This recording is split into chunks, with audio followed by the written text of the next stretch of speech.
Hello, everyone. You're listening to Uncomfortable Truths with Euclid Phoenix, where I talk about politics, religion, and other BS that I find interesting.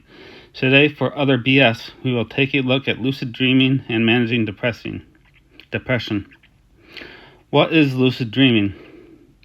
In this podcast, I will discuss lucid dreaming techniques and more. Lucid dreaming occurs when a person becomes aware that they are dreaming while still in the dream. There are two types of lucid dreams.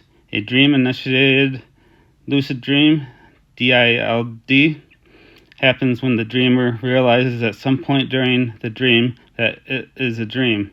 In contrast, wake-initiated lucid dream, WILD, occurs when someone transitions directly from a waking state into a lucid dream without losing consciousness.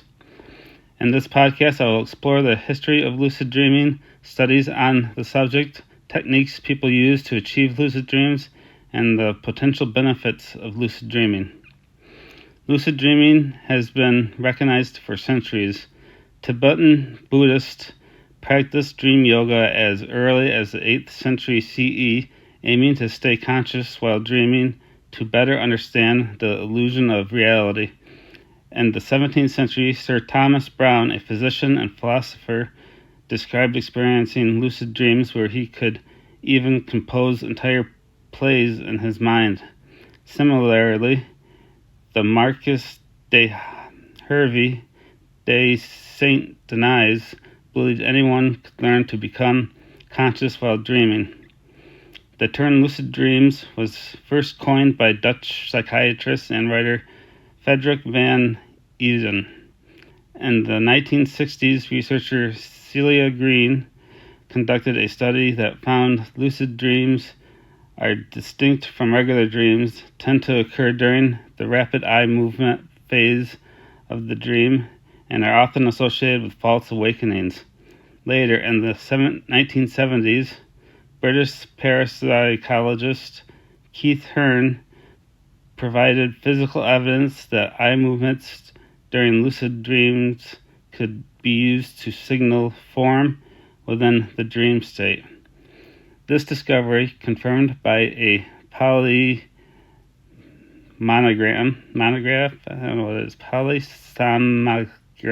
machine, opened the door to new research methods in the field. The Stroop effect.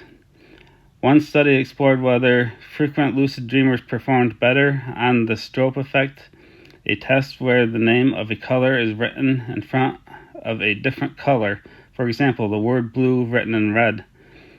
Participants were instructed to name the color of the font rather than read the word itself. The results indicated frequent lucid dreamers performed faster than occasional or non-lucid dreamers, suggesting that lucid dreamers may have better attention and cognitive control while awake. Change blindness. Another study investigated the connection between lucid dreaming and change blindness, a phenomenon where people fail to notice significant changes in a visual scene. It was hypothesized that lucid dreamers might be better at detecting changes in their dreams due to heightened awareness. However, the study found no significant correlation between lucid dreaming and sensitivity to changes. Brain hemisphere activity. Research has also looked into how brain hemispheres might influence lucid dreaming. In one study, right-handed participants who are generally more left brain dominant reported that observing a painting in their dreams was easier than reading text. Left-handed participants who were more right brain dominant did not show such a difference. This suggests that right brain activity may be more involved in visual processing during lucid dreams. Physiological changes. A study measured physical responses during lucid dreams found that dreamers who performed exercises like squats in the dreams experienced an increase in heart rate, even though no physical movements were occurring in the real world. This indicates that lucid dreaming can influence brain areas responsible for motor functions, even when the body remains still. Related personality traits. A study comparing lucid dreamers to non-lucid dreamers found that lucid dreamers tend to have a more internal locus of control, meaning they can feel they have greater personal control over their lives. They also showed a higher need for cognition, which means they place more importance on understanding their experiences. Additionally, lucid dreamers were more field independent, meaning they are better at distinguishing details within larger scenes. Techniques to achieve lucid dreaming. Dream recall. One of the first steps to achieve lucid dream is improving dream recall. Keeping a dream journal and writing down dreams as soon as you wake up can strengthen your memory of dreams. To help with this, you can create an anchor, such as focusing on an object in your room, like a poster or a figurine, before going to sleep. This helps send a subconscious message to remember your dreams. If you wake up in the middle of the night, jotting down keywords can help you recall the dream later. Reality checks. Another effective method for inducing lucid dreams is performing reality checks throughout the day. These checks could involve trying to bounce on your toes to see if you float, or stretching your finger to see if it becomes abnormally long. Although it may seem silly while awake, regular practicing these checks can train your mind to question reality, which may trigger lucid dream during a dream. Meditation. Meditation that focuses on self-awareness can also help. Visualization exercises, such as imagining a peaceful setting with all its sensory details, can train your mind to remain aware during dreams. This heightened awareness can carry over into the dream state. Brainwave entrainment. Listening to brainwave entrainment audio sounds that play different tones in each ear may help induce a wild by promoting relaxation and shifting consciousness. YouTube has videos that offer this technique. Herbal supplements. Certain herbs such as Calea zacatecae and Saline capensis, African dream root, have been traditionally used to induce vivid dreams and lucid dreaming. These herbs are available in blends like Dream Blend, which also contains blue vervain, wild lettuce, and California poppy, inducing a wild, wake-initiated lucid dream. To induce a wild, it's best to attempt this in the last 2 hours of sleep. After waking up early or setting an alarm, relax and enter a meditative state, allowing your body to drift back to sleep while your mind remains aware. Observing dream imagery as it appears can help guide you into a lucid dream. Potential benefits of lucid dreaming. Lucid dreaming offers several possible benefits. Studies suggest that learning to control dreams can help reduce nightmares and may even offer therapeutic benefits such as reducing depression and anxiety. Some believe lucid dreams allow communication with the unconscious mind, leading to deeper self-understanding. Lucid dreaming has also been linked to increased creativity, with artists and musicians often drawing inspiration from their dreams. There is evidence that lucid dreaming can improve problem solving and even enhance real-world skills such as sports or musical abilities. Overall, lucid dreaming can offer an enjoyable and enriching experience. Conclusion. Lucid dreaming is a fascinating phenomenon with potential benefits that are still being explored. While it's not widely discussed in traditional therapy, it may offer therapeutic value when combined with other approaches such as cognitive behavior therapy or psychoanalytic therapy. Whether you're looking to understand yourself better, overcome nightmares, or simply explore new realms of creativity, lucid dreaming can be a powerful tool. Okay, now into managing depression. If I were a medical advocate for an adult family member who has been diagnosed with depression, I would look at several different ideas on how to help that particular family member. In this podcast, I am going to look at various treatments that can be used for depression, such as medication, alternative medicine therapies, and other possibilities. I will discuss some of the questions I would ask the doctor regarding the medications he was considering using. Then I will take a look at one medication that is used to treat depression. Finally, I will discuss what my decision for this family member would be and why. Treatments for depression. Monoamide oxidase inhibitors. Various treatments are used to treat major depression. Monoamide oxide MOAs help to block the reuptake of serotonin and norepinephrine.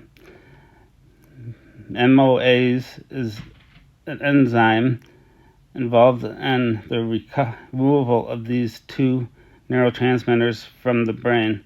So when this enzyme is inhibited, these neurotransmitters can become more active. MAOs are effective but can be rather dangerous, and a change in diet may be necessary in order to prevent heart trouble.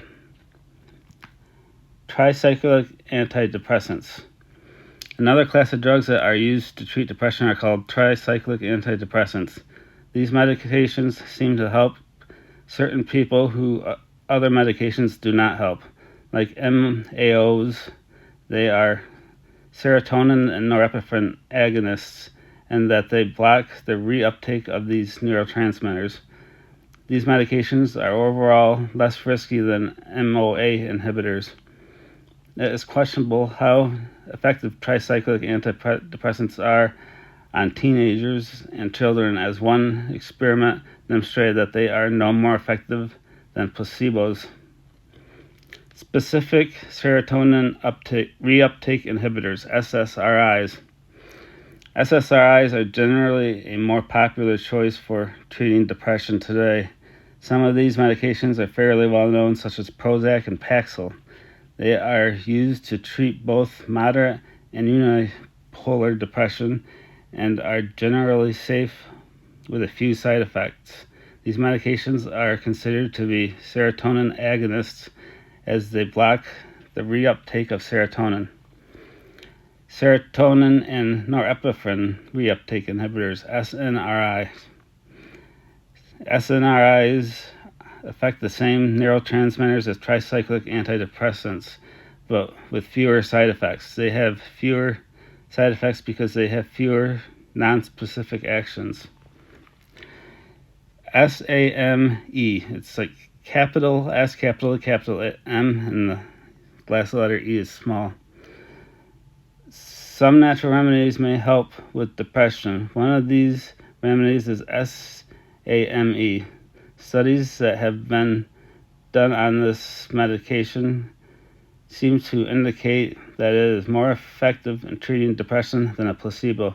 This may be due to being a serotonin agonist. It also has lower risk of side effects that most prescribed medicines that come with most prescribed medicines. Unfortunately, not enough studies have been done to prove its effectiveness. 5-HTP. Some use 5-HTP supplement to help ease depression, and studies have been done to verify this, although more high-quality studies still need to be done. 5-HTP is actually what tryptophan converts to before it becomes serotonin. However, unlike serotonin, it is able to cross the blood-brain barrier. There have been noted risks of 5-HTP, if it's taken with prescription antidepressants, and there haven't been enough studies done to determine other possible side effects of 5-HTP. Omega-3 fatty acids. A large study has revealed that omega-3 fatty acids may be helpful in treating those with unipolar depression, as long as it isn't accompanied with an anxiety disorder. Omega-3 appears to be another serotonin agonist, as it helps serotonin to flow more freely throughout the brain. Many omega-3s can be derived from various foods such as fish and flaxseed, and they can be taken as a supplement. Transcranial magnetic stimulation. A similar method to ease depression called transcranial magnetic stimulation is used and is less risky than ECT. This is where a coil of wire is placed on the scalp, and a magnetic field is produced that produces an electrical current that goes to the brain. The downfalls of this treatment are that it may be painful for the scalp and can elicit seizures when it is repeated with high frequency. Vagus nerve stimulation. Stimulation of the vagus nerve may help those who have depression that is not very easy to treat. To use this method, a pulse generator is put into the chest, and a wire that is attached to it is threaded under the skin and attached to where the left vagus nerve is located on the neck. Electrical signals are sent through the vagus nerve to the brain. This method isn't effective with most people, but it does help some. It is also an expensive method that generally isn't covered by insurance. Side effects are generally rare, but they are possible, such as heart problems, damage to the vagus nerve, and breathing problems, among other things. Sleep deprivation. Another treatment for depression is deprivation of REM sleep. Unlike most medications, this usually starts to show effects over the course of a few weeks. One advantage of this method is that it seems to have lasting effects once the deprivation is discontinued. This method may also speed up the effects of antidepressant medications. Exercise. Exercise has been shown to help decrease the symptoms of depression. This is because it releases feel-good chemicals such as endorphins, reduces some immune system chemicals that may affect depression, and warms the body, creating a calming effect. It can also boost self-esteem, help one become more socially active, and ease stressful thoughts. There are many other health benefits that come from exercise, but there are also risks such as injury and heart failures if one doesn't take proper precautions.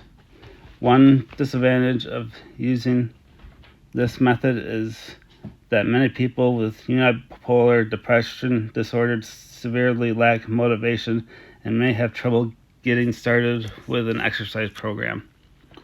Therapy. Anyone who struggles with unipolar depression should receive therapy for help. One style of therapy that is often beneficial is cognitive behavior therapy, CBT. This therapy can help retrain one's thinking about oneself and one's surroundings. Irrational thoughts can play a part in increasing depression, such as "I am a total failure because I didn't do well on this test." In CBT, the therapist will help the patient dispute such agonizing thought processes. Other techniques may be given as homework, such as reading, recording certain thoughts as they occur, meditation exercises, among other things, to help improve the patient's thought processes. There are many advantages to this, such as there are no side effects. It has been shown to be effective, and insurance companies often help cover the cost. Questions for the doctor. There are many questions that I would ask about the various drug therapies. First, I would ask how certain drugs affect neurotransmitters. Many antidepressant drugs seem to be serotonin agonists, but I would ask what other transmitters are possibly affected. I would also ask if it could be risky to use a natural supplement such as omega-3s or 5-HTP alongside medications. I would be concerned about the long-term effects that the drugs could have on the brain, so I would ask if there was a risk of the makeup of the brain being changed. If the person who is being treated takes other substances regularly, such as alcohol or illegal drugs, I may ask what kind of effects antidepressant medications will have along with the use of those drugs. I would also like to know in what areas of the brain the drugs are affecting. If a drug is prescribed, I would like to know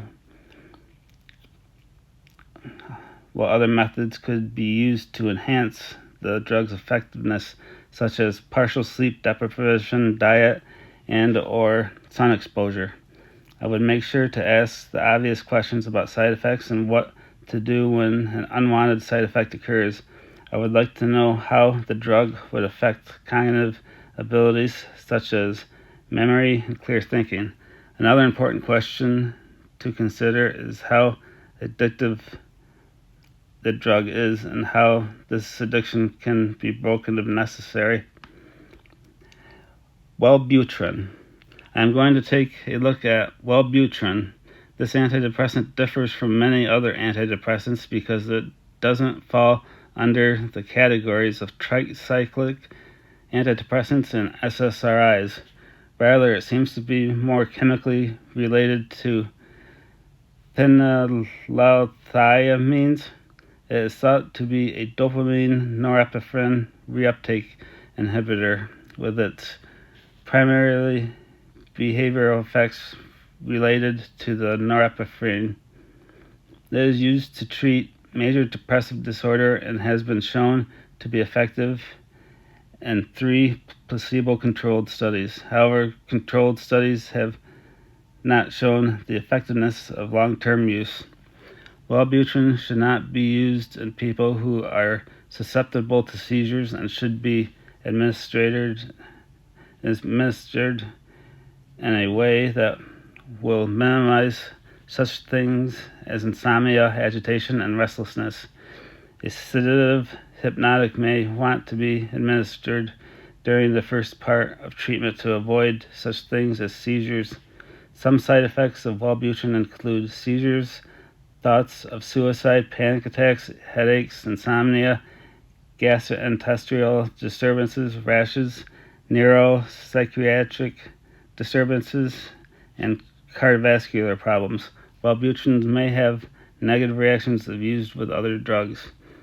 Caution should be used when co-administering Wellbutrin with other drugs that are metabolized by CYP2D6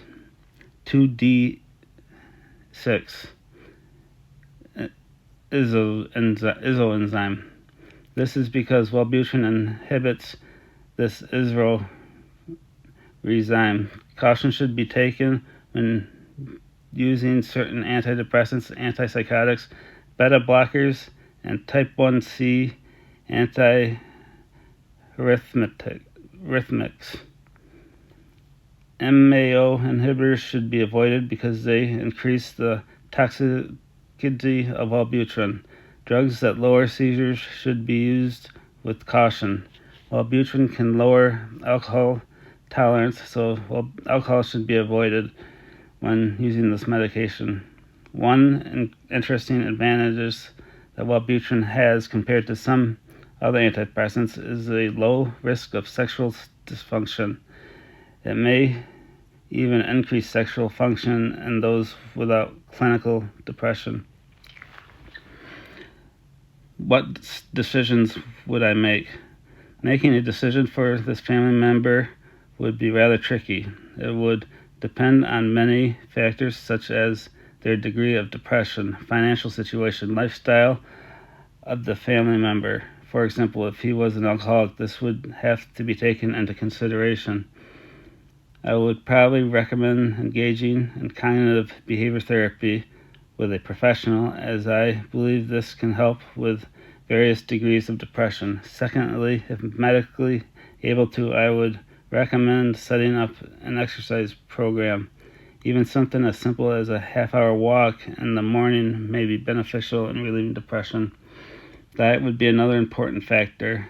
I mentioned earlier that while a diet high in carbohydrates may feel good initially, when that feeling wears off, the depression may get worse in the long run. Therefore, reducing simple carbohydrates in the diet and sticking with produce, whole grains, lean meats, and healthy fats may be beneficial in the long run. Alleviating depression can be a very complex process as people respond differently to different treatments. If it is not an emergency situation, the best way I believe to help with depression is through therapy combined with a change in lifestyle. If this doesn't work, then other methods such as medications may be needed to be implemented in order to help a person feel better. Thank you, as always, for listening. Please check out my website and the notes below. If you want to support this podcast, head on over to the Patreon page. Talk to you soon.